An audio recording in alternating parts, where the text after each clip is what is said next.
Bueno, ante todo, buenas tardes con todos. Les saluda el doctor Antón, cirujano de cabeza y cuello del Hospital de la Policía. Yo, el día de hoy les voy a presentar cuatro temas. El primero es malformaciones del desarrollo facial, específicamente de los maxilares. El segundo sería tumores de origen odontogénico.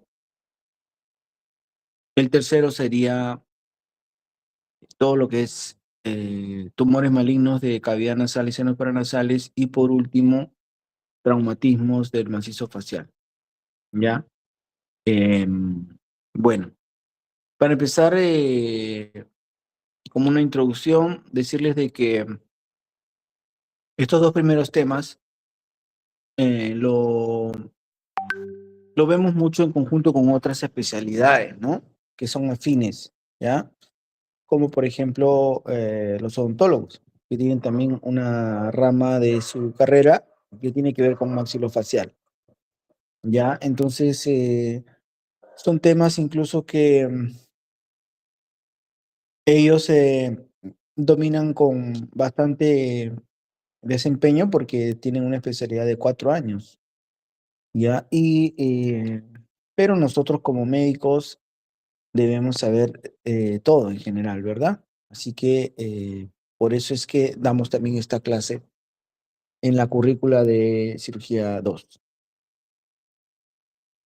Bueno, para empezar, decirles pues que recordarles más que todo que cualquier alteración que se produzca a nivel de los maxilares tiene que ver con el primer arco branquial, ¿no? Entonces, cualquier alteración en el primer arco branquial va a dar como resultado a algo que desarrolle mal a nivel ya sea del maxilar superior o del maxilar inferior.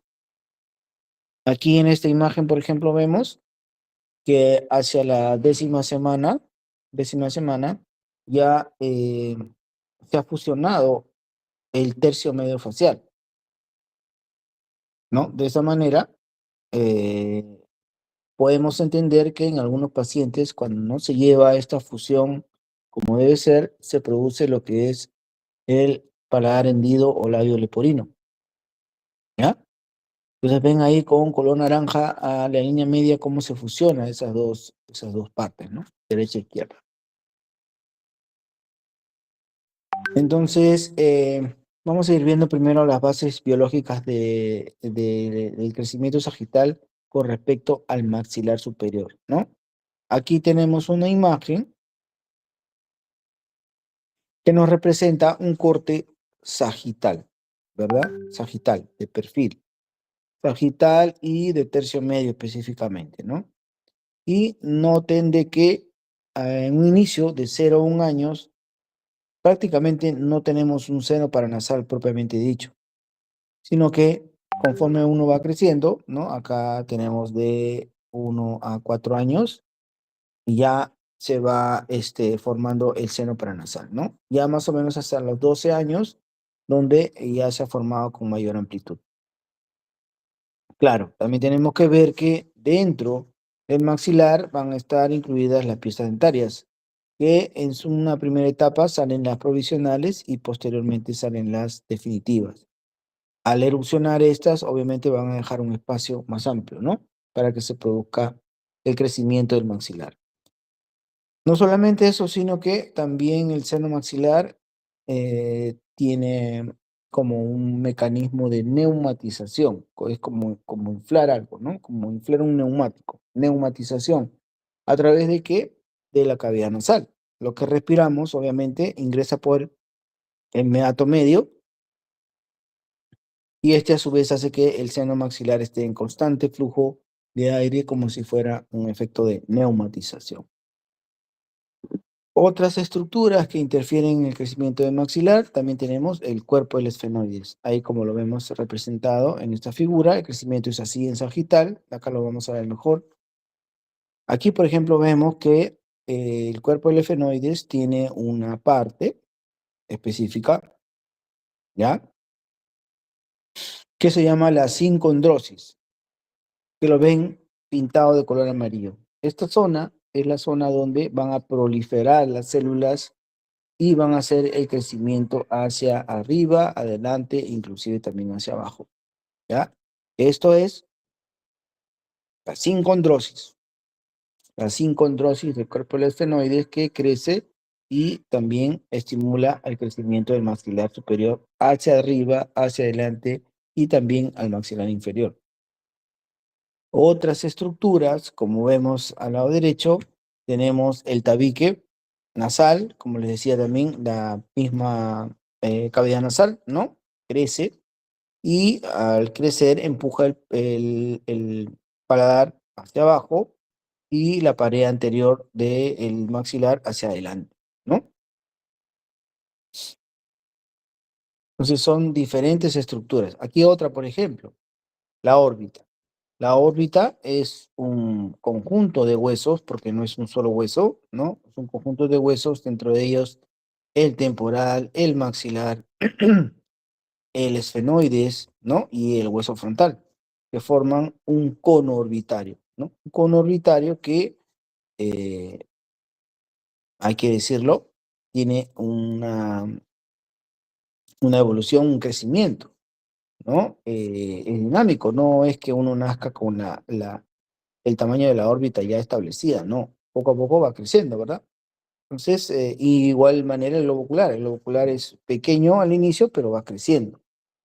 Todo esto hace que, por el fenómeno del crecimiento, empuje las estructuras, ¿no? Hacia abajo, más lo que estuvimos conversando del seno maxilar, las piezas dentarias, todo eso influye a que crezca el maxilar.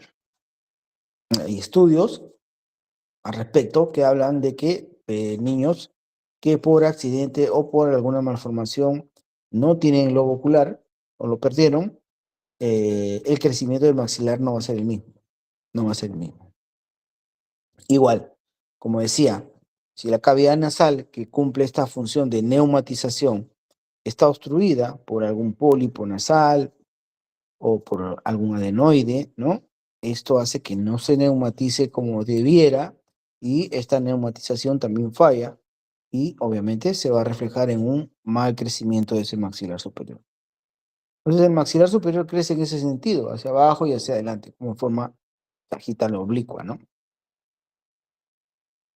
Cuando hablamos de la mandíbula, tiene los mismos elementos, vamos a decir así, como por ejemplo la sincondrosis del cuerpo de los efenoides, pero esos crecen hacia abajo, ¿no? Y obviamente por acción de los músculos masticatorios y los músculos que se insertan en la mandíbula, que producen esa tracción, ese efecto de tracción, hacen de que éste crezca como una forma de boomerang, ¿ya? El doctor Ricketts, en el año 72, identificó un punto, el punto XY. Ese punto lo identificó el doctor Ricketts con la función de poder identificar dónde se está o produciendo un problema para poder, obviamente, tratarlo, ¿no? Para poder participar y tratar de solucionar el problema con algún tipo protésico, pérulas, etcétera. Y bueno, a partir de ese punto XY eran dos ejes, ¿no? El eje condilar y el eje mandibular. La lactancia también como un factor importante. Niños que no han lactado tienen mayor probabilidad de desarrollar trastornos a nivel no solamente de los maxilares, sino también del paladar.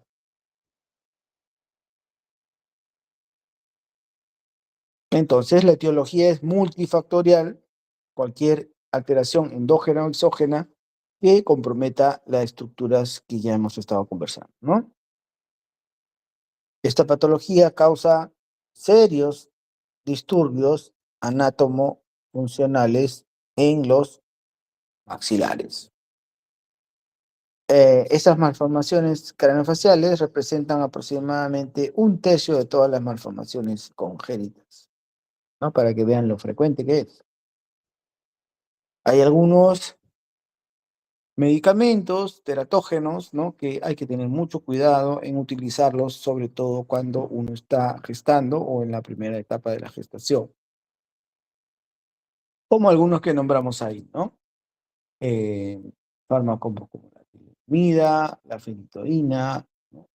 Alcohol, el ácido retinoico, utilizado mucho, estética, radiaciones, infecciones tipo TORCH, ¿no? Plasmosis rubiola, y obviamente también alteraciones genéticas que puedan producir trastornos a nivel de estos maxilares. Bueno, aquí hay una definición que debemos de ir ya familiarizándonos con ella, ¿no? Que es la oclusión.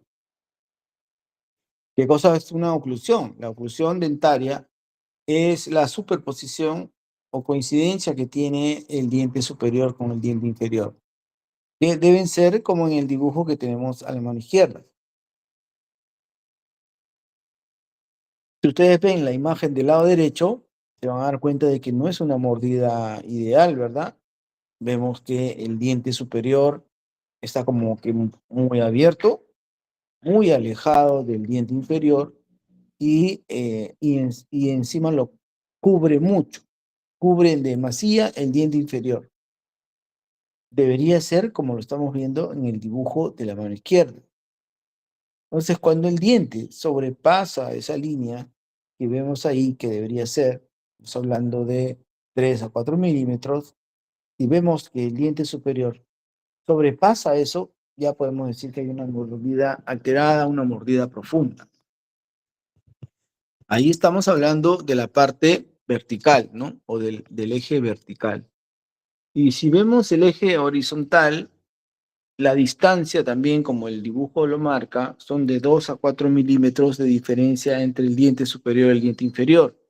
En la imagen de la derecha vemos que no es así, ¿verdad? Está aumentado, ahí casi hay 8 o 10 milímetros. Miren cuán aumentado está. Esa mordida no está bien. ¿Qué clase de mordida será? Ahorita la vamos a ver. Tenemos que definición, oclusión, y ahora vamos a ver clases de mordida. Las clases de mordida son tres, ¿ya? En números romanos, tres. Clase de mordidas y nos vamos a tomar como referencia la clasificación de ángulos. La clasificación de ángulos nos dice que la clase 1 es prácticamente la que la mayoría de personas tenemos, ¿no? El diente superior ocluye el inferior y en los porcentajes que acabamos de decir, ¿no? Aquí, ¿no? De 3 a 4 milímetros de profundidad y de 2 a 4 milímetros en la distancia horizontal. ¿Ya? Uno es vertical, el overbite, y el overjet es horizontal. ¿Lo ven? Entonces, la clase 1 sería lo normal, que el diente superior ocluya el inferior en esas medidas que acabamos de mencionar. ¿Ya? Esa es una buena oclusión. Puede haber clase 1 con alteración en la oclusión, que no encaja bien los dientes. Sí, en algunos casos porque podría tener dientes apiñados, ¿no? O sea, los dientes muy pegados, muy juntos, no bien distribuidos, que hace que choquen con su opositor, el diente superior, el diente inferior, y de esa manera alterar un poco la mordida, ¿ya? La clase 2 se parece mucho a la foto que vimos al inicio, ¿verdad? ¿Lo ven? La clase 2, miren cómo es una mordida profunda, el diente superior prácticamente está muy separado del inferior, hay un aumento en la distancia entre el eje, vamos a decir, horizontal y también vertical, porque el diente superior ocluye demasiado el diente inferior. ¿Ya? Esta es una clase mordida tipo 2. ¿Ya? ¿Qué pasó aquí? El maxilar superior creció mucho, el maxilar inferior no creció lo que debía. ¿Cómo podemos identificar eso? Ahorita lo vamos a ver. Y la clase 3 es lo invertido, lo al revés. Aquí todo está invertido. La mandíbula, que debería estar retrasada, está más adelante y más bien el diente inferior ocluye el inferior y no debería ser así, ¿verdad? Es al revés. Entonces, esto está invertido, produciendo una serie de síntomas que también ahorita las vamos a ver en un paciente. ¿Ya? Pero esta clase 3, más conocida también como prognatismo, el prognatismo.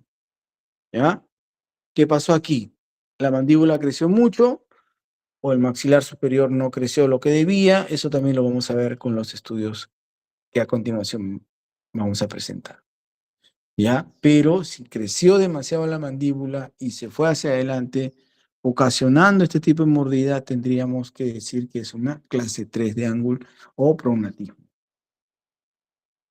Bueno, ¿y qué estudios voy a hacer para poder determinar dónde ocurrió el problema? El estudio son estudios cefalométricos. Primero, pedir una cefalometría, una radiografía lateral digital cefalométrica. No es una radiografía común y corriente lateral como la que tomamos siempre, no. Porque si ustedes se dan cuenta, hay dos tutores que están colocando la cabeza en una posición exacta, ¿no? Y que coinciden los dos tutores de manera vertical, ¿ya? Y ahí nos permite ver algunas matrices para hacer nuestros estudios. ¿Qué matrices van a ser importantes observar? Por ejemplo, el globo ocular, ¿no? O la cavidad ocular. El cono orbital, lo estamos viendo ahí. También se ve la silla turca, la silla turca. Obviamente vemos la espina nasal, el seno maxilar y también el maxilar inferior, ¿no? Y vemos el maxilar superior, maxilar inferior y su relación entre los dientes. Bueno, este estudio me permite identificar esas matrices y esas matrices yo las voy a impregnar en una hoja, ¿no? Como un dibujo, como vamos a ver a continuación. Entonces, Ricketts estableció una cefalometría que es algo más técnico, ¿no? No necesitamos aprender todos estos ejes y todos estos puntos, planos y ángulos, no. De igual manera esto, ¿no? Son puntos, planos y ángulos que son utilizados de manera técnica ya por alguien especializado. Sin embargo, la cefalometría de Steiner sí vamos a poder utilizarla para dar con un diagnóstico pronto, rápido, ¿ya? Para saber qué está ocurriendo, si es el maxilar inferior que no creció lo que debía o el maxilar superior. Repito entonces, pido mi radiografía lateral digital, ¿no? Que esté bien tomada, con unos buenos tutores del cráneo para que esté derecho y poder ver las matrices que también, incluso también se ve la vía aérea, ¿no? Y yo con una hoja voy a dibujar estas matrices. Yo voy a dibujar la silla turca, voy a dibujar la órbita, voy a dibujar la espina nasal, ¿no? El maxilar superior y el maxilar inferior, y también la relación entre los dientes superiores e inferiores. Con eso voy a desarrollar mi cefalometría, ¿ya? Una vez que identifiqué las matrices, ahora voy a identificar unos puntos. Por ejemplo, ustedes ven ahí, está el punto S. El punto S representa la silla turca. S, silla turca. ¿Ya? Ese es un punto. El otro punto sería el punto N, que determina el nasion. ¿Dónde inicia la nariz? ¿No? El nasion. Y después tenemos el punto A, que es la espina nasal, y tenemos el punto B, que es un punto por encima del mentón, el pogonio. ¿Ya? Entonces, ya tenemos nuestros puntos y ahora vamos a determinar nuestros planos. ¿Ya? De silla turca al nasion es un plano, del nasion al punto A es otro plano y del nasion al punto B es otro plano. ¿Ya? Y por último, vamos a determinar los ángulos. ¿Qué ángulo tendrá el punto SNA? ¿No? Según la tabla, el punto SNA para una clase 1 debería ser 82 grados. 82 grados. ¿Ya? Y el punto SNB, perdón, el ángulo SNB, luego de determinar los puntos S, N y B, que está por encima del pogonio, perdón, encima del mentón, el pogonio, yo tengo que saber que esa medición tiene que ser 80 grados. O sea, menor a la del superior, obviamente, para que el superior lo ocluya, ¿no? ¿Ya? Entonces, ¿se entendió? ¿Se entiende bien?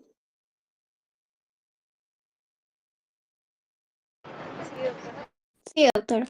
Sí, ¿no? Entonces, con eso yo determino rápidamente si el problema está en el maxilar superior o en el maxilar inferior, porque ya veo que me tienen que dar esos valores que me está pidiendo la tabla. Vamos a poner un ejemplo. Aquí, por ejemplo, miren la foto del paciente de perfil. Miren su labio cómo lo tiene. O sea, está con una incompetencia labial, ¿no? No cierra el labio.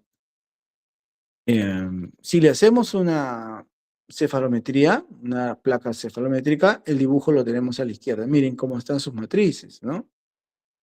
Entonces, nuevamente trazamos el punto SNA y lo que vamos a ver es que el punto SNA está bien. Los 82 grados que nos pedía la tabla, sí los tienen. El problema va a estar en el ángulo SNB, que en vez de tener 80 grados, debe tener 85 o más. Entonces, aquí estamos viendo que esto está alterado. Este es un prognatismo, ¿no? No es ni siquiera un pseudoprognatismo, sino es un prognatismo probablemente dicho porque el problema está en que la mandíbula creció demasiado,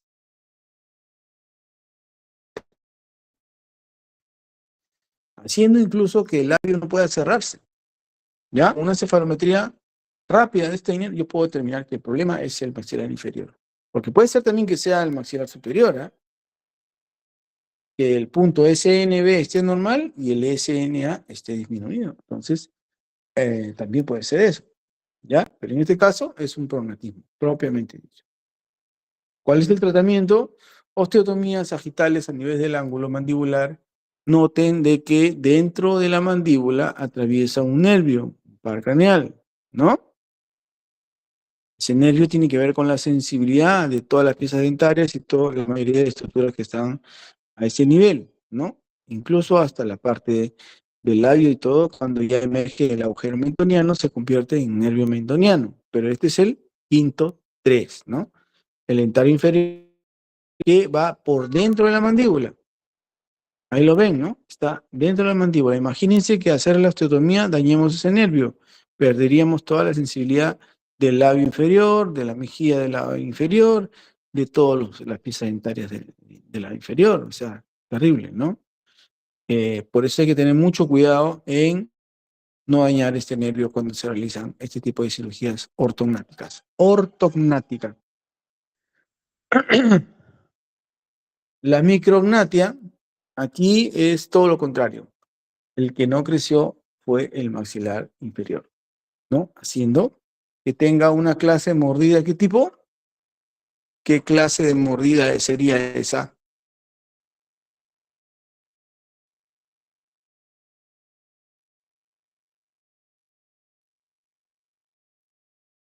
Hola, según las clases de mordida que hemos visto. ¿Mm? ¿Hola? Sí, clase 2, ¿no? Clase 2, tipo de mordida de ángulo tipo 2, ¿no? Donde vemos que el overjet y el overbite están aumentados, ¿no? En distancia. ¿Ya? Muy bien, es el tipo 2.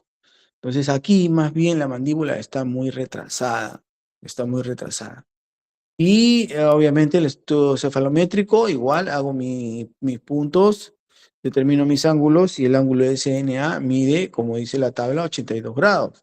El problema va a ser con el ángulo de SNB, que por lo menos debe estar en 70, 75, o sea, demasiado corto, ¿no? Esto quiere decir que tengo que alargar la mandíbula. Entonces, aquí hay dos maneras, miren. Si uno es un niño, y está en etapa de crecimiento, se pueden poner también distractores osteogénicos. Distractores osteogénicos como el que ven en la parte superior derecha. ¿Ya? Ese es un distractor externo. Un poco complicado porque deja un poco unas cicatrices un poco feas, fibrosas, ¿no? Hay veces como es un material expuesto, a veces se puede infectar una parte del implante, ¿no? O sea, son un poquito complicados y sobre todo que está en la región facial, ¿no? También hay distractores internos que van por dentro, pero bueno, generalmente son un poquito difíciles de manejar, ¿ya? Y además que muchas veces a esta temprana edad muy pocos son los que la diagnostican y obviamente lo tratan, ¿no? Más bien dejan que pase el tiempo, crezcan y ya lo atendemos cuando ya está grande, ¿no? Para entonces necesitamos hacer una osteotomía, igual que la de arriba, pero la de arriba, en vez de retrasarla, lo que hacemos es adelantar la mandíbula para llevarlo a una buena oclusión. ¿Qué significa una buena oclusión? Buen overjet, un buen overbite con las medidas que hemos dicho ahí. ¿Ya? Y la microgenia es algo diferente a la micronatia, porque aquí, si yo hago mi estudio cefalométrico, ¿ya? Trazo mis puntos, trazo mis ángulos, me voy a dar con la sorpresa de que el ángulo SNA está, como me pedía, en 82 grados, y el ángulo SNB está en 80 grados, como me pedía la tabla. Entonces, ¿cuál es el problema? Aquí el problema más que todo es una parte, vamos a decir así, que no está contento el paciente con su perfilamiento, ¿no? Siente que su mentón está muy metido. Entonces, sería un problema a nivel del mentón más que de los maxilares, porque su mordida va a estar bien. Repito, SNA, 82 grados, SNB, 80 grados. Entonces, si eso está bien y el paciente sigue teniendo un desconfort con su perfilamiento, lo más probable es que su problema sea netamente solo del mentón. Entonces, hay varias alternativas para tratar este problema del mentón, ¿no? Desde colocación de injertos, ¿no? Del filling de grasa, injertos, hasta colocación también de prótesis, que ya están un poco en desuso, y lo último que se está haciendo es osteotomías con avance de placa y tomía de titanio, como lo vemos en la figura que está en medio. Ok, hasta aquí hemos terminado la primera clase. ¿Alguna pregunta?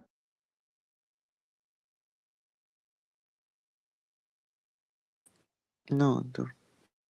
¿Alguna pregunta? Ok, vamos a hablar sobre la siguiente clase, ¿ya?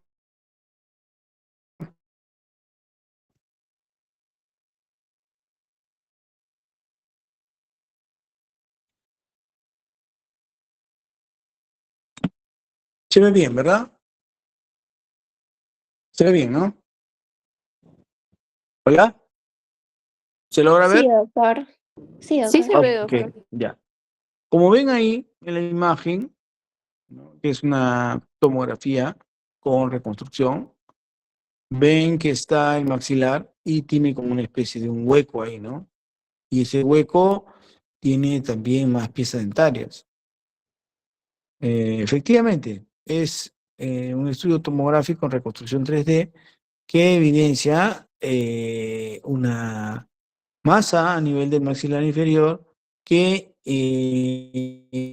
incluye en su estructura a unas piezas dentarias. ¿Ya? De eso se trata, de tumores de origen ontogénico. Y vamos a la clasificación de la OMS, hay una infinidad de tumores de origen ontogénico, ¿ya? Hay una infinidad de tumores de origen ontogénico. Pero la currícula nos pide que hablemos de los más frecuentes, puesto que los signos y síntomas son parecidos, ¿no?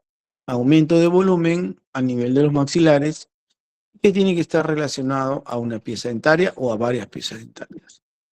Aumento de volumen de los maxilares relacionado a una pieza dentaria. ¿Y cuál es el tratamiento? La exéresis de la pieza dentaria y del tumor o del quiste. Entonces se parecen, ¿no? Se parecen con respecto al tratamiento. Entonces, solamente vamos a hablar de los más frecuentes que es lo que nos pide la currícula y que justamente están subrayados ahí, ¿ya? Tanto tumores como de quistes. Vamos a ver esta foto de aquí. Aquí. Vemos que en la odontogénesis embrionaria vamos a ver que interfieren varias estructuras para la formación de una pieza dentaria, ¿no? Hay muchos de ustedes que dirán, bueno, yo no sabía que tenía tantas estructuras un diente, pero sí, tiene varias estructuras, desde ligamentos, ¿no? Ligamentosas, musculares, tendinosas, tenemos hueso y obviamente lo que es el diente propiamente dicho, ¿no? Con su raíz, su corona y todo. Entonces, cualquier alteración de estas células puede dar como origen, ¿qué cosa? Un tumor a nivel, ¿no? Ya sea en la parte de la raíz, ya sea en la parte lateral, etcétera. Entonces, vamos a pasar primero a los quistes del desarrollo, ¿ya? Quistes del desarrollo. Uno de los más frecuentes es quiste dentígero o folicular. Quiste dentígero o folicular. Quiero que vean la imagen que representamos ahí. Ese es un corte coronal, ¿ya? Quiero que vean las piezas dentarias, ¿no? Se supone que en un corte coronal las piezas dentarias deberían estar en horizontal, perdón, en vertical, ¿no? En vertical. Sin embargo, aquí en la imagen vemos que una pieza dentaria está en horizontal, está totalmente tirada, ¿no? Horizontal. Y no solamente eso, sino que a raíz de esa pieza dentaria nace una estructura que asemeja a un círculo, a un quiste, ¿no? Entonces, eso es un quiste de origen ontogénico, más probable por esa pieza dentaria que está así, en esa posición. Y lo importante de este quiste, ¿ya? Lo importante quiero que vean aquí, miren, nuevamente la pieza dentaria que está en horizontal, pero vemos que la corona forma parte, o está incluida dentro de el quiste, ¿no? Aquí también lo vemos, ¿no? Forma parte en la corona del diente forma parte del quiste, ¿no? Entonces aquí lo estamos viendo y en la parte inferior izquierda vemos que el quiste compromete parte de la corona. Basta que comprometa solo una parte de la corona y yo puedo estar hablando de este tipo de quiste dentígero o folicular. ¿Ya?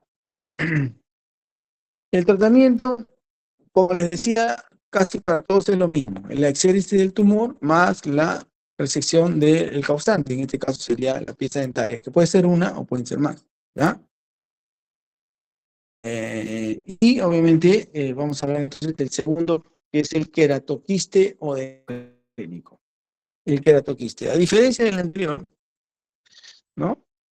También llamado quiste primordial, se desarrolla próximo a los dientes, las terceras molares mandibulares, ¿ya? También puede presentarse en la maxilar superior, pero generalmente en las molares mandibulares, ¿no? Y se presenta generalmente en la segunda o tercera década de la vida y de mayor frecuencia en los varones, ¿ya? Esos fueron los quistes del desarrollo, esos dos quistes del desarrollo que tienen sus sinónimos, y ahora vamos a hablar sobre los quistes inflamatorios. ¿Ya? Como bien lo dice su nombre, inflamatorio, viene porque se ha producido alguna inflamación a nivel de la mucosa. ¿Ya? Dentro de ellos, el más frecuente es el quiste radicular, ¿no? Como dice ahí, 60%. La etiología es la persistencia de los restos epiteliales, ¿no? Y algo muy importante, que este quiste tiene la posibilidad de migrar o malignizarse a carcinoma epidermoide, ¿ya? Hay que tener mucho cuidado. Tumores, los tumores odontogénicos son un grupo heterogéneo de lesiones debido a proliferaciones de las células que vimos en un inicio, ¿no? En la odontogénesis. El fibroma, ocasionado por traumas crónicos a nivel de la encía, ¿no? Traumas que tienen que ver con el uso de algunos dispositivos que no se deben utilizar para limpiar un diente, ¿no? Entonces, eso genera que produzcamos daño y a la larga podría formarse un fibroma. El cementoblastoma, como vimos en la imagen al inicio de la génesis de un diente, veíamos que en la raíz estaban pues los el cemento radicular, que hace que de aquí va a crecer este quiste. Entonces, si ustedes ven una estructura que crece así desde la raíz, y sabemos que ahí están el crecimiento del cemento, entonces decimos que es un cementoblastoma, ¿ya? El cementoblastoma. Y lo ven así, en la imagen bien redondeada a nivel de la raíz del diente, ¿no? Esta no tiene nada que ver con la corona, siempre con la raíz, y incluso pueden abarcar más raíces, ¿ya? Entonces, el odontoma son dos presentaciones de tipos de odontoma, también son sólidos, ¿no? Generalmente en el maxilar superior, pero tienen una particularidad de presentación, ¿no? Hay uno que es el compuesto, que el compuesto va, vamos a decir así, a mantener su estructura anatómica de antes, mientras que el complejo cambia totalmente la anatomía de sus células, la distribución de las células, perdón, y incluso, pero no llega a hacer un grado de atipia, ¿no? Como para decir que es algo maligno, no. Pero sí una distribución celular diferente histológicamente a lo que es la normalidad, ¿ya? Entonces, el odontoma compuesto y el odontoma complejo. Eh, y por último, veamos a ver lo que es el ameloblastoma. Hablar de ameloblastoma, hay un montón de bibliografía al respecto. Ustedes pueden buscar y van a encontrar una infinidad de bibliografías con respecto a esa patología, ¿ya? Que es un poco la más temida también de los quistes odontogénicos. ¿Por qué? Porque el ameloblastoma viene a ser un tumor, si bien es cierto, benigno, pero que causa mucha destrucción, ¿ya? Es un tumor benigno, pero que causa mucha destrucción, daña muchas piezas dentarias, ¿ya? Se presenta entre la cuarta y quinta década de vida, no hay predilección por el sexo, incluso también los canes pueden experimentar este tipo de patología, ¿no? Generalmente se presenta en la mandíbula, pero un buen porcentaje, un 20% puede presentarlo a nivel del maxilar superior, que incluso sería de peor pronóstico porque va a crecer en el maxilar superior que está pegado a la base del cráneo. Los tipos, como lo ven aquí, el tipo multiquístico, ahí lo ven en la parte izquierda. Después tenemos perdón, la primera variante es uniquístico, o sea, un solo quiste, ¿no? Un solo tumor. La segunda es multiquístico, como vemos en la segunda imagen. El tercero es el periférico, que incluso puede agarrar un poco de mucosa de la cavidad oral. Y el último es el desmoplástico, que es el más terminal, porque ese sí es altamente recidivante, o sea, vuelve a crecer. Y bueno, eso es todo con respecto a lo que se refiere a tumores de origen odontogénico. ¿Alguna pregunta está ahí para pasar, si no, al cáncer de cavidad nasal y senos paranasales, por favor? ¿Me copian? Hola. Todo claro, doctor. No hay preguntas, doctor. Ya, entonces vamos a entrar ahora en lo que es patología cancerígena de cavidad nasal y senos paranasales. Ya. Como estábamos conversando en los dientes, ¿no? Que tiene tantas partes y cualquiera de esas partes se puede alterar y dar como origen un tumor. Aquí ocurre lo mismo, pero acá ya estamos hablando de tumores malignos, ¿no? Entonces, quiero que se imaginen todos los tejidos que podemos encontrar en un tercio medio facial, desde donde está el seno paranasal y cavidad nasal, ¿no? Desde epitelios de piel, ¿no? Epitelios a nivel de la mucosa, glándulas salivales menores, nervios, ¿no? Músculo, tendón, etcétera, etcétera, que podría dar como origen cualquiera de estas, presenta una alteración, podría dar como origen una neoplasia, una malformación, ¿no? Entonces ahí está bien resumido, como ven, el tipo celular A este nivel es escamoso, ¿no? La mucosa schneideriana, que es escamosa, obviamente me va a dar como origen, si se altera, un carcinoma de células escamosas, también llamado espinocelular o escamoso, ¿no?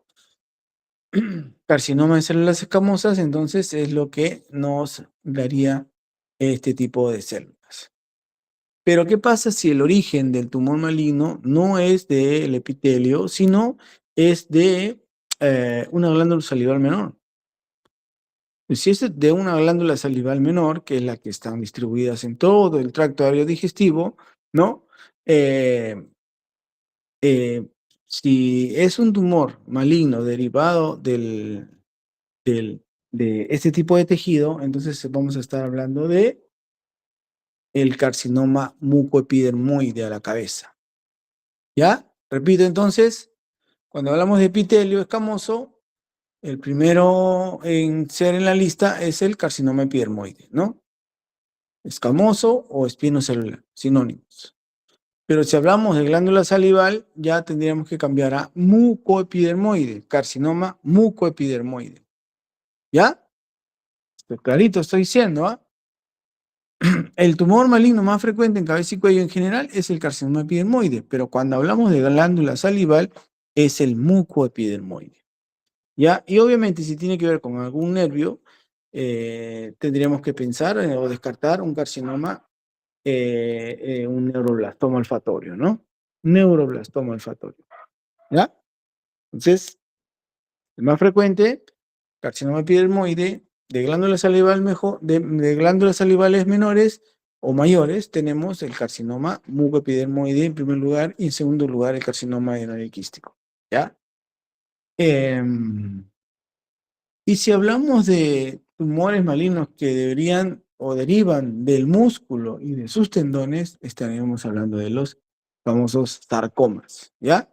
Entonces, dependiendo de la célula que se altera, es el nombre del cáncer del cual voy a yo tratar de, obviamente, de diagnosticarlo prontamente para dar el tratamiento.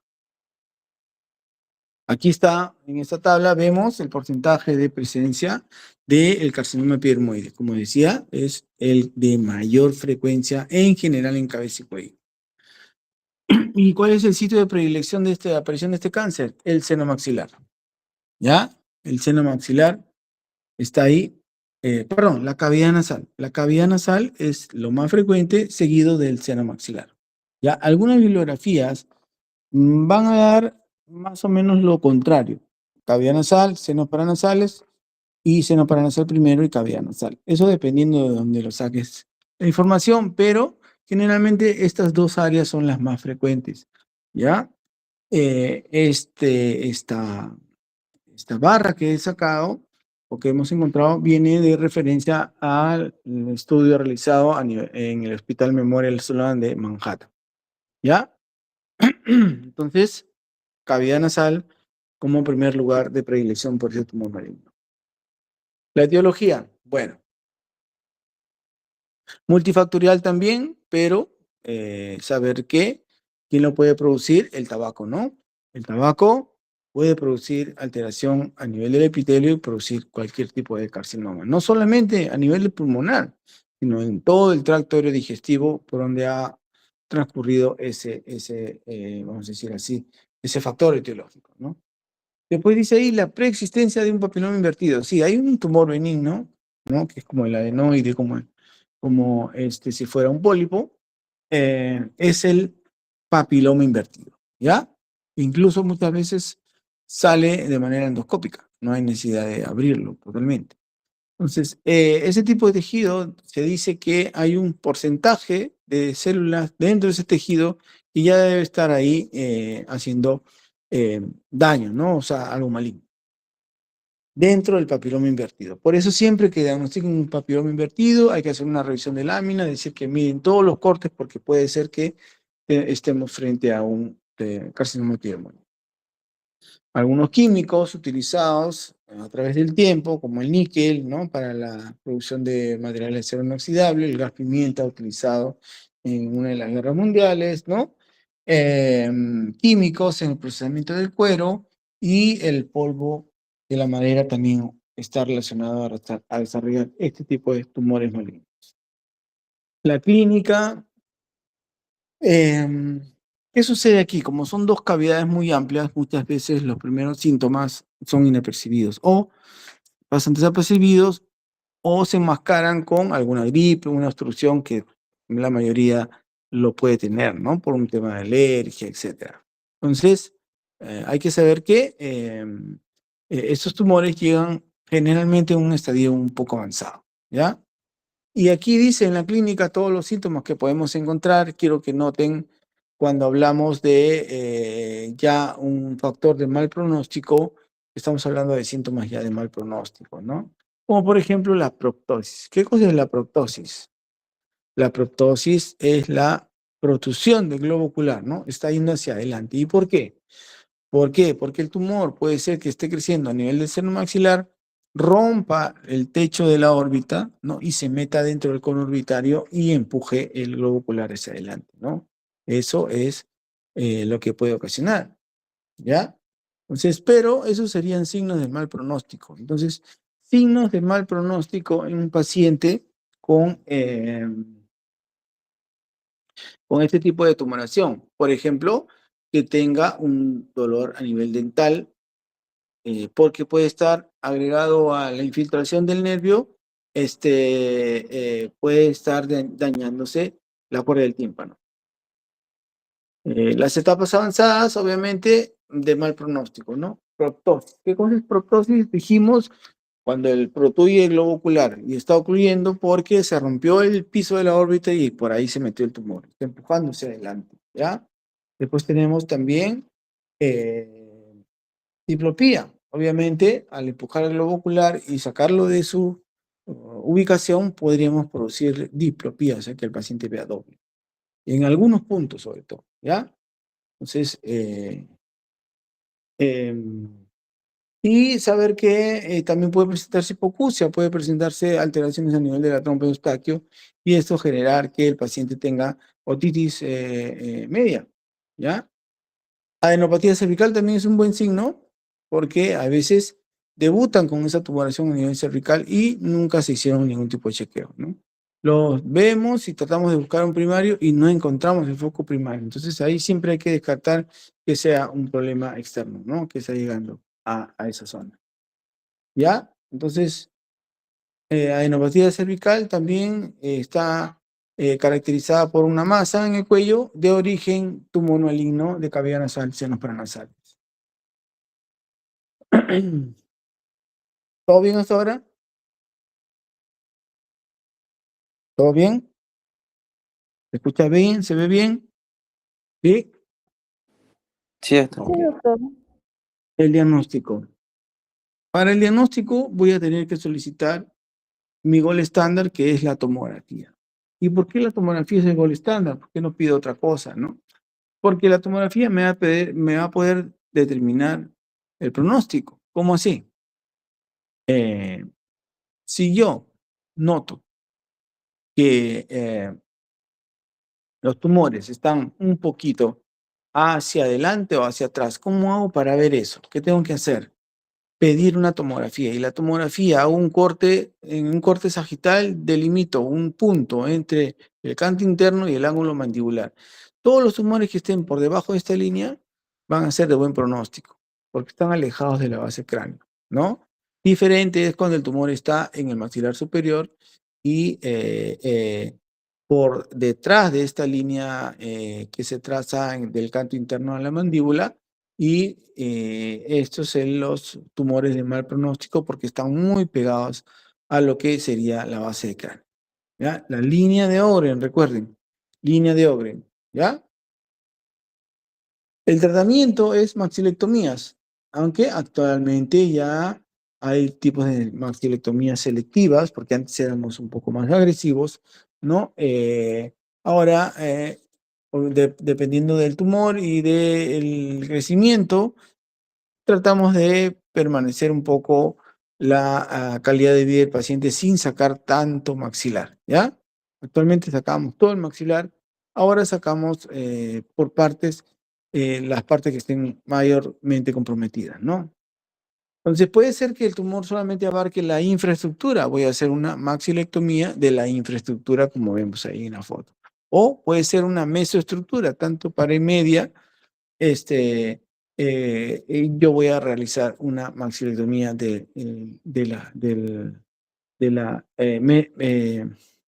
primero es infraestructura, después tenemos la mesoestructura que va en la línea media y por último tenemos la supraestructura que va a nivel de la órbita, ¿ya? Voy a decidir mi punto de resección y obviamente mis límites también para no ser tan agresivo. Pero sí, efectivamente, en algunos pacientes no hay manera de preservar todo lo que querramos y termina en una maxilectomía total, incluso incluyendo el globo ocular también, una exanteración de órbita que también la podemos encontrar cuando los tumores están muy, muy avanzados. ¿Ya? Entonces, maxilectomías pueden ser totales o también fraccionadas, como vemos en la imagen, ¿no? Supraestructura, mesoestructura y la infraestructura. ¿Ok? La incisión se hace de esa manera, ¿no? Subciliar, prolongada hacia la cavidad nasal, la parte lateral de la cavidad nasal, y después hacia el labio, la línea media. De esta manera, yo hago un abordaje que expongo todo el maxilar superior y esa incisión se llama incisión de Weber-Ferguson. ¿Ya? Entonces hago ese tipo de incisión y me meto directamente hacia el seno maxilar. Obviamente ya con mi plan quirúrgico ya sé que voy a hacer una infraestructura, una superestructura o una mesoestructura, ¿no? La tengo que tener planificado. Y bueno, luego de sacar toda esta tumoración, lo más probable es que podamos dejar un poco de movilidad porque podemos dejar hueco, ¿verdad? Una comunicación entre cavidad nasal y cavidad oral. ¿Ya? Entonces, tengo que pensar en la reconstrucción. Hay veces con colgajos locales o con colgajos libres, ¿no? Recordar que colgajo libre es llevar de otra zona un tejido vascularizado y a nivel del cuello anastomosarlo con microscopio, una arteria y 2 a 3 venas para que tenga flujo el tejido y pueda vivir, ¿no? Y de esa manera lo podemos acomodar.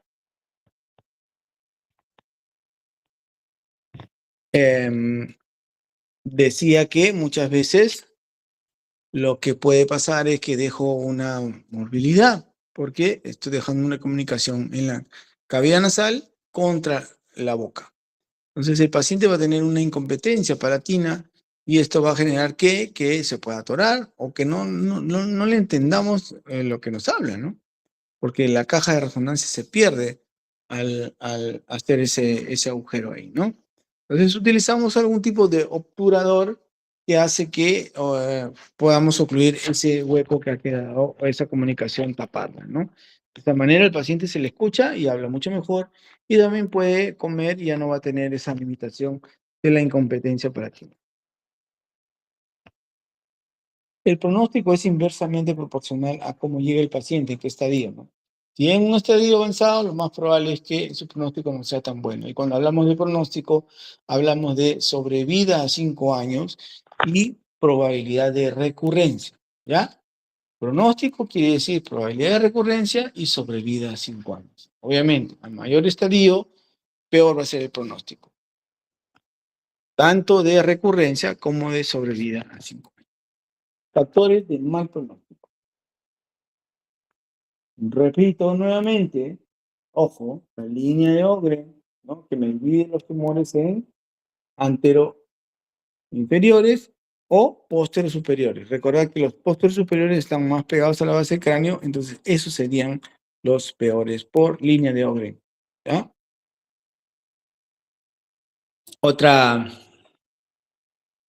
Otro factor de mal pronóstico es la invasión de estructuras como por ejemplo la órbita, que dijimos que el tumor se mete a través del seno maxilar, se mete a la órbita produciendo proptosis, ¿no? Que la enfermedad tenga una extensión extranodal y el tipo de tumor también, cuando es bien diferenciado o pobremente diferenciado, es diferente, ¿no? Bien diferenciado se parece mucho a la célula de origen y el pobremente diferenciado o indiferenciado muchas veces no se parece casi nada a la célula de origen. ¿Ya? Entonces, de acuerdo a eso, es que el pronóstico también varía. ¿Ya? Pobremente diferenciado o indiferenciado. Y cuando hay una recidiva local o regional, local quiere decir en la zona donde operé, y regional justamente en los ganglios que he operado, ¿no? Listo. Entonces, eso sería todo con respecto a tumor maligno de cavidad nasal. Ahora vamos a pasar a la última clase que es de fracturas. ¿Aló? ¿Se me escucha bien? Sí, doctor, sí se le escucha. Ya, acá está. Traumatismos y fracturas. Listo. ¿Cómo vamos? ¿Alguna pregunta?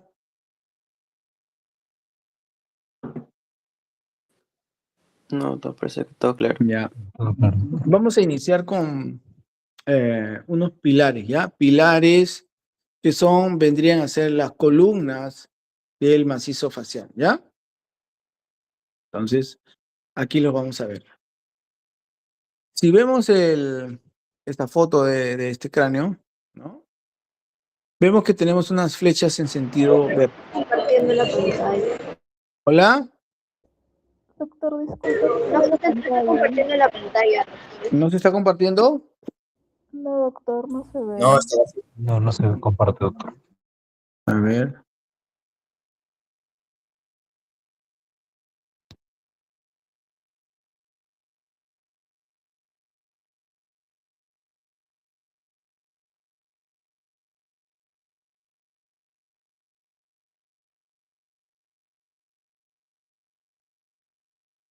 ¿Ahora sí? ¿Se ve? Sí, doctor. Ok. Les decía entonces que en esta imagen que vemos las flechas en sentido vertical van a representar los pilares, ¿ya? Los pilares, arbotantes o columnas del macizo facial, que incluso va a ser uno de nuestros primeros objetivos a restaurar en las fracturas, ¿ya? Entonces, repito, ahí están los pilares, arbotantes o columnas del macizo facial.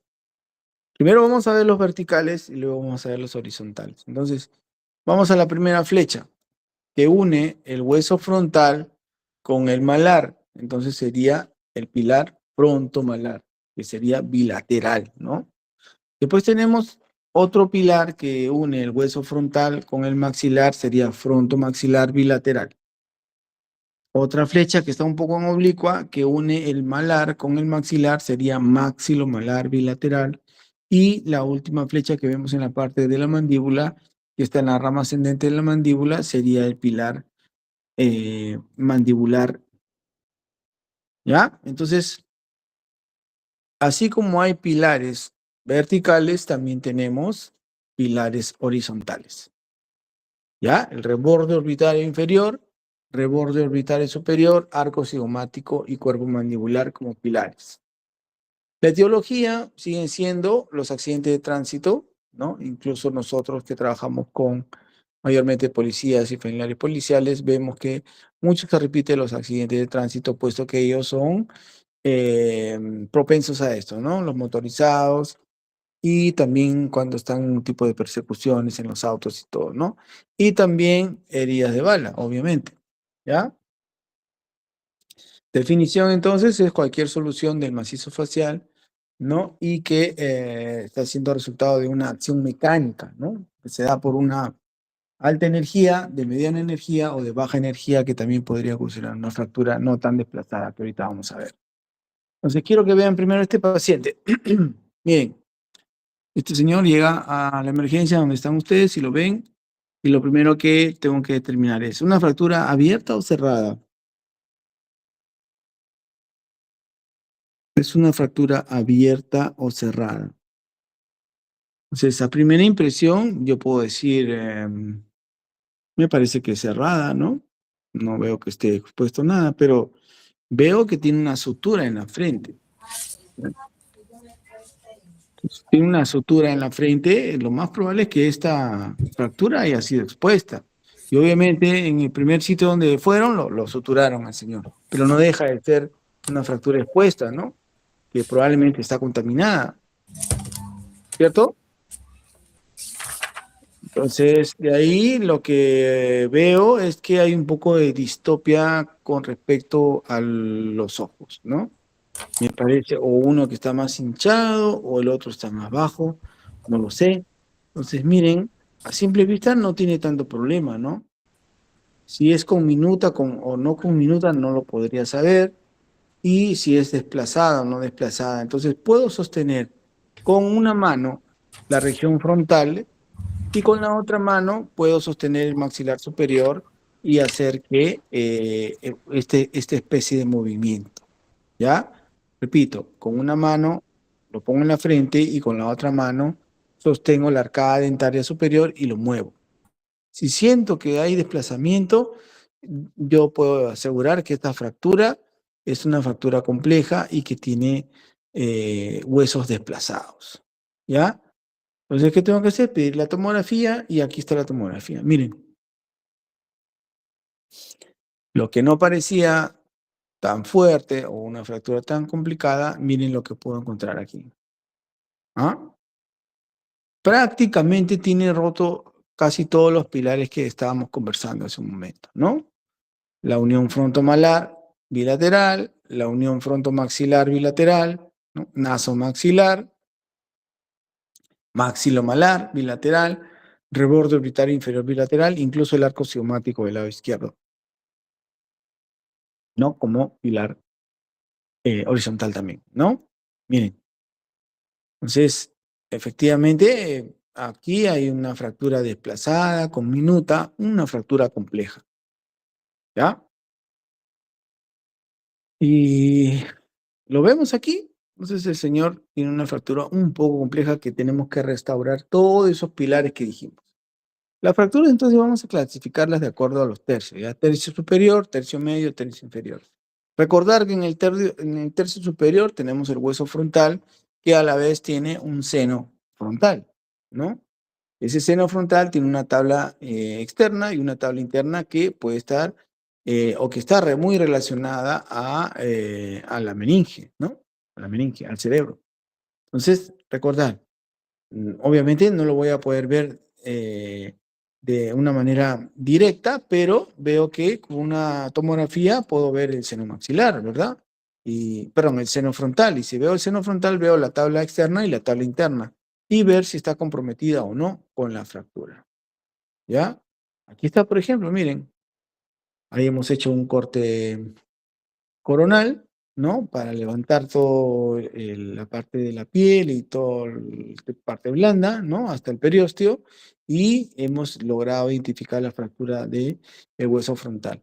Y obviamente lo que vemos ahí roto es la tabla externa, pero no vemos la tabla interna. La tabla interna la vemos a través de la tomografía y hay que tener mucho cuidado al tratar de levantar la tabla externa porque puedo mover la tabla interna y rasgar la meninge y producir rotura de la meninge y obviamente salida de líquido cefalorraquídeo, ¿ya?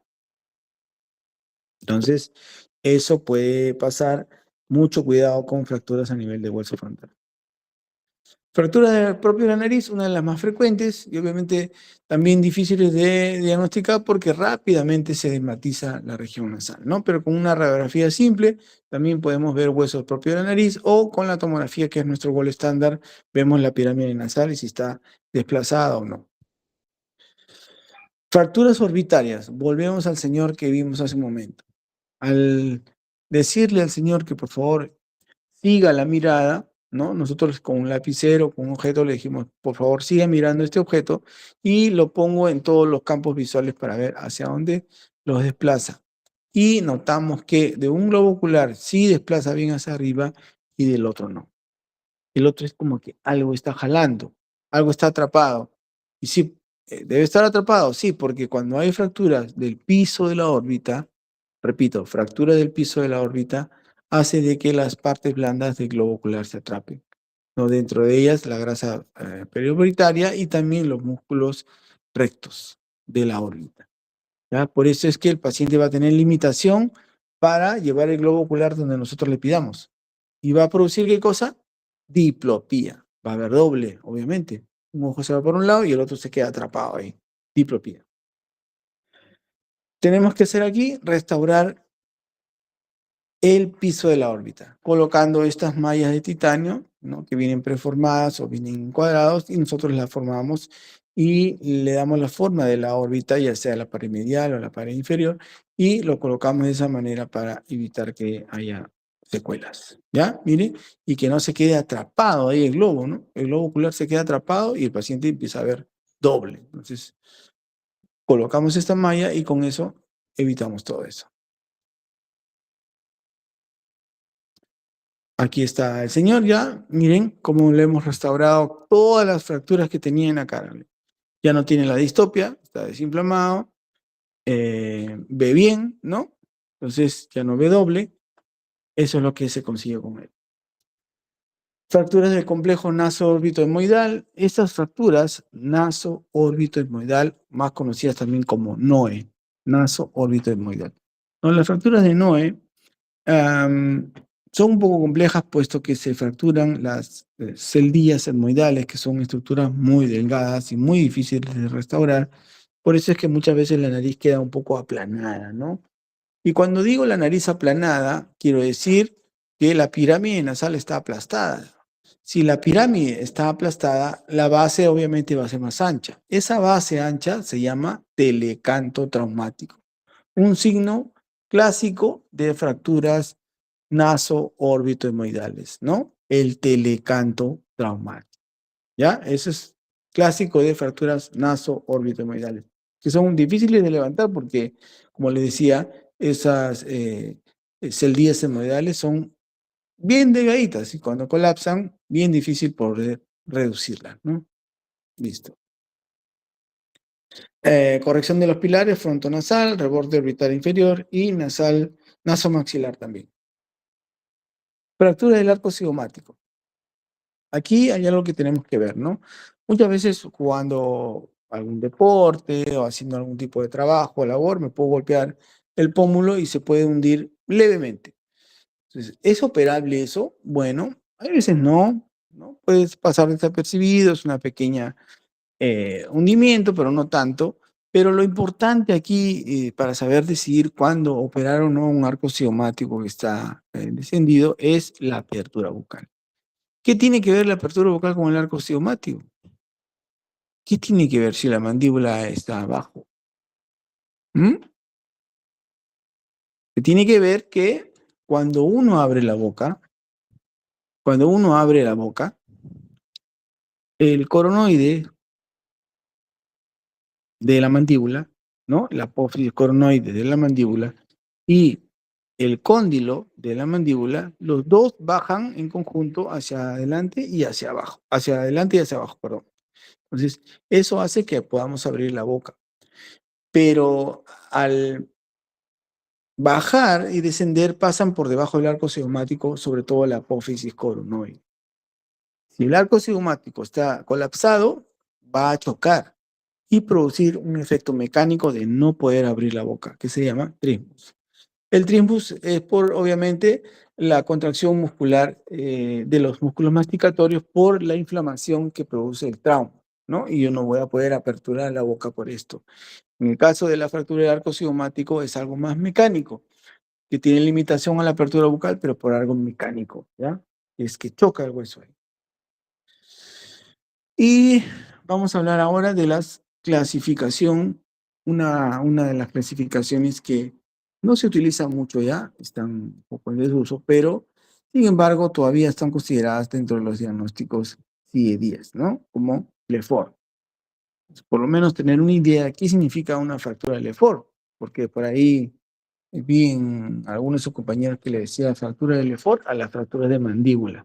No, pues, no son de mandíbula. Las fracturas de Lefort son las fracturas del tercio medio facial, ¿ya? Fractura del tercio medio facial es la fractura de Lefort. Repito, fractura del tercio medio facial es la fractura de Lefort, ¿ya? Entonces, si vemos,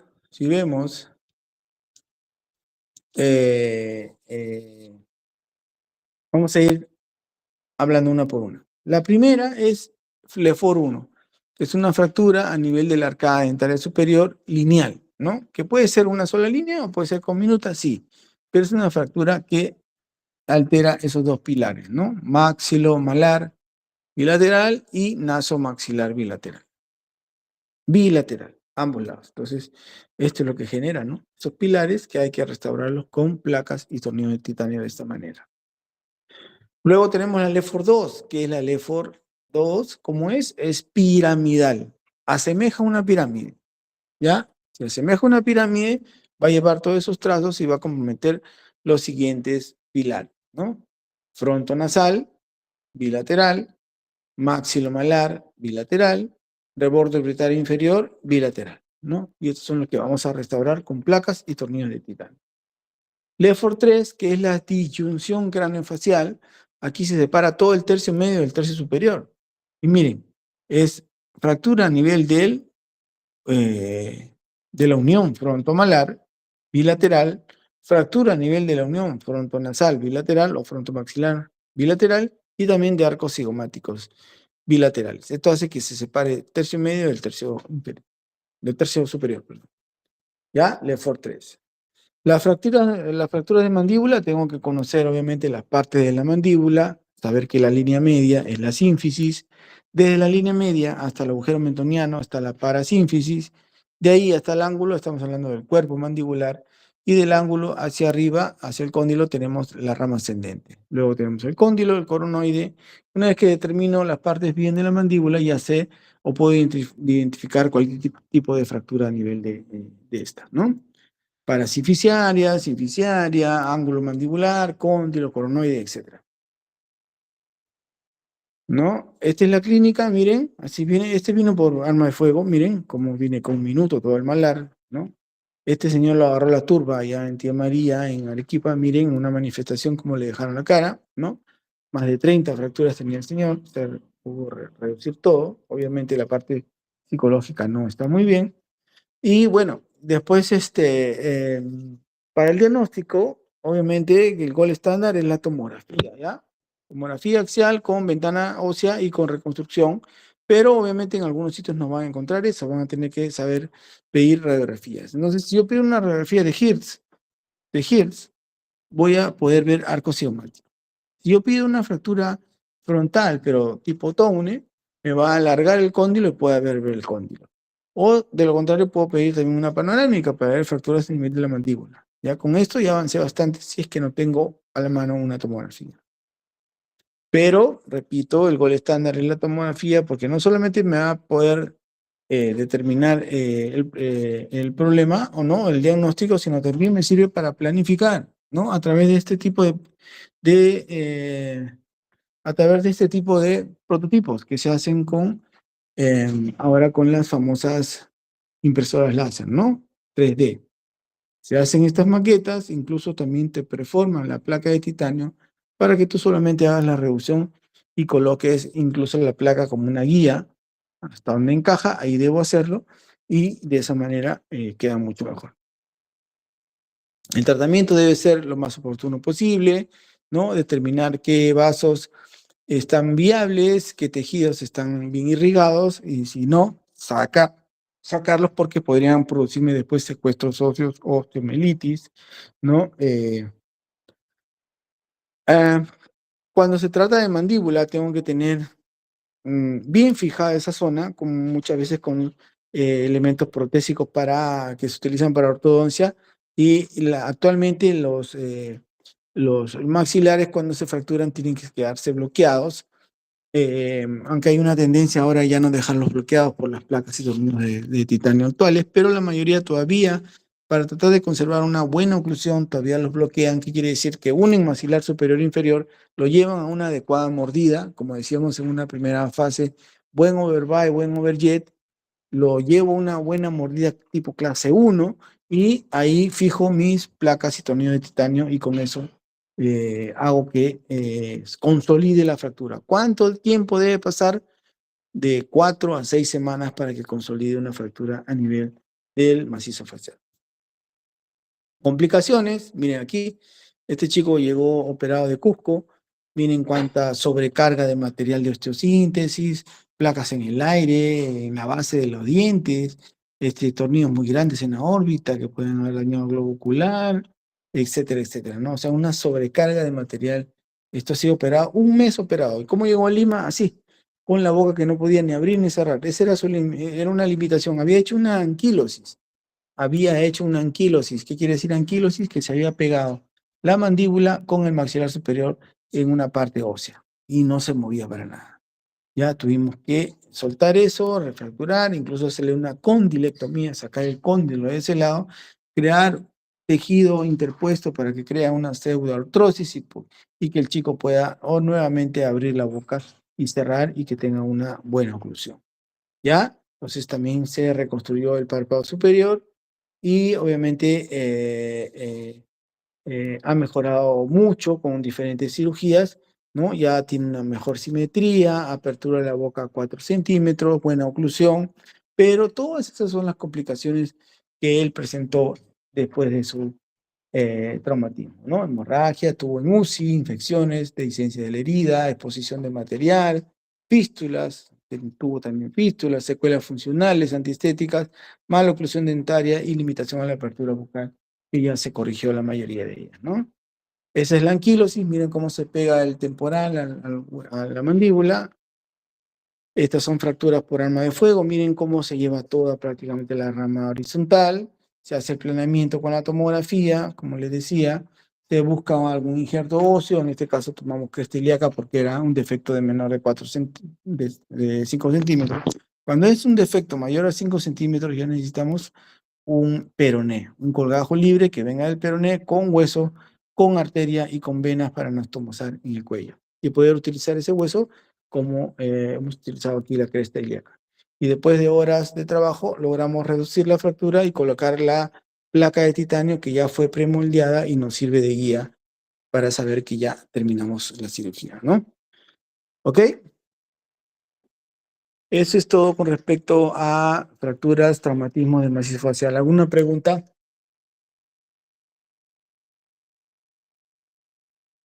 ¿Alguna pregunta?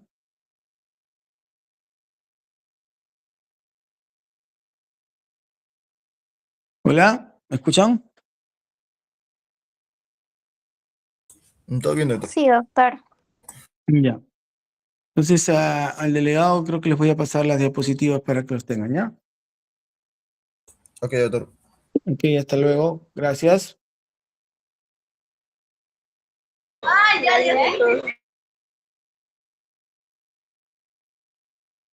Gracias, doctor. Ok, hasta luego. Cuídense.